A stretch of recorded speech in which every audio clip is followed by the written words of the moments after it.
can do for my friends and for the whole world. I reckon maybe I can live with that after all. Thanks anyway, Doc. Look out! Look out yourself. How do you fly without wings?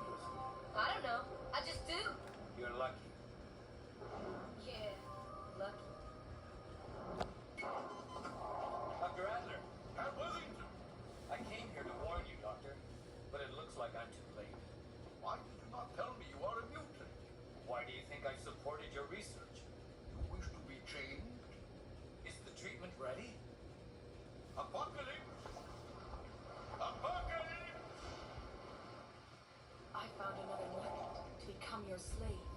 The millionaire, Warren Worthington, with the wings of an angel. How did you know he was a mutant? I know more of this world than you could even dream. That is why I must destroy it. Okay, so all right, so that is the introduction of Previously, Satan. Put this on pause. All right, this is the introduction of Satan in X-Men as the character Apocalypse.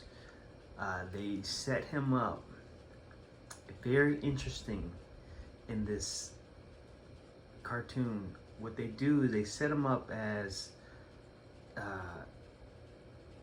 this guy who wants to come and of course he wants to save and help mutants, but really his sole purpose is to enslave them, right? So he's actually going to enslave them instead of help them. So what happens is he gets what's her name, Mystique, to shapeshift to become this guy, this scientist, to make this vaccine or this cure for mutant gene for those that are tired of being mutants, right? So, you know, if you think about it psychologically, it can be kind of tiresome being always, I guess, looked at or observed or talked about, hunted, persecuted. Basically, your skin or your genetic mutation makes your life a spectacle every day, and you could get tired of that type of lifestyle. It's like being a celebrity without asking for it, right? But it draws a lot more negative attention than positive.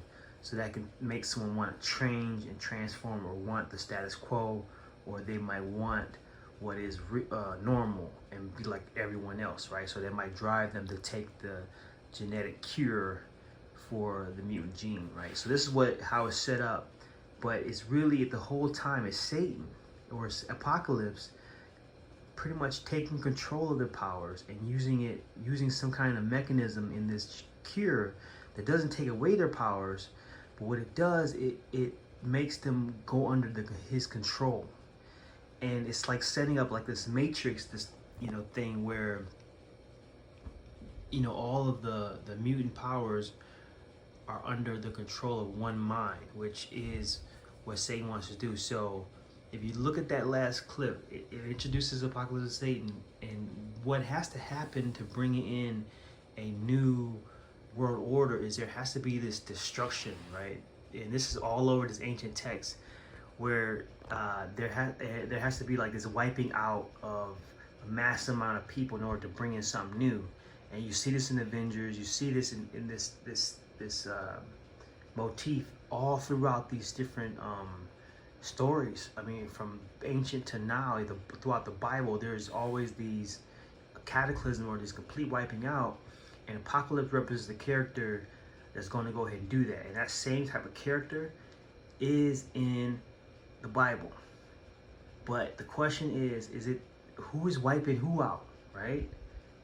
Think about it. Is it the God of the the God who we think it is, the God that created us and loves us, the one we imagine as the loving all Father, true God in heaven, that would never do anything Or is it the one that's destroying us, the one that gets pleasure out of destruction and bringing in these new resets to then bring in another measure of control to then take over and then breed a new type of individuals that follow under his control? So that's what we're going to talk about in Faith Deconstruct, that we break down all of these different stories. I mean, I'm just here to break down stories and how these stories connect to everyday life. The stuff is incredibly deep. It gets you thinking, and I think that we can all learn from it and grow and become more wise and conscious of the different tricks of the devil. All right, so this is Kwame Selassie here to talk about Satan one more time, to enlighten you all about this. Peace.